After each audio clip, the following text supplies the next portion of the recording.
రేవంత్ రెడ్డి గారు సెలవిచ్చిండ్రు ఏమని మంచి మైక్లలో చెప్పాలి చెడు చెవుల్లో చెప్పాలి అన్నాడు. నేను రేవంత్ రెడ్డి గారికి చెప్పేది ఏంటంటే మంచి మైక్లో చెబుదామంటే ఫస్ట్ నువ్వు చేసిన మంచి అయితే ఏం లేదు, రెండోది మైక్లో చెబుదామంటే కరెంట్ కట్ అవుతుంది.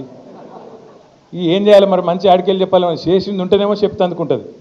ఇక చెడు చెవుల్లో చెప్పుడు మొదలు పెడితే రేవంత్ రెడ్డి గారు నువ్వు చేసిన చెడు హైడ్రా బాధితుల నుంచి మొదలు పెడితే, భూముల మీద నువ్వు చేస్తున్న దౌర్జన్యాల నుంచి మొదలు పెడితే, ఇవాళ ఆర్ఆర్ ట్యాక్స్ నుంచి మొదలు పెడితే, నీ అవినీతి వల్ల ఇవాళ కుప్పగూలిన శ్రీశైలం సొరంగం నుంచి మొదలు పెడితే, మొన్ననే కొట్టుకపోయిన పెద్దవాగు నుంచి మొదలు పెడితే, లెక్కలేదు మునిగిన వట్టెం పంప్ హౌస్ నుంచి మొదలు పెడితే, చెడు ఎప్పుడు స్టార్ట్ చేస్తే నీ చెవిలా రక్తం గారుతుంది, యాది పెట్టుకొని చెప్తున్నాను నేను.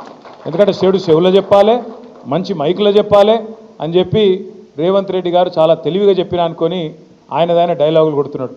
ఇంకా విచిత్రం అనిపించింది నాకు.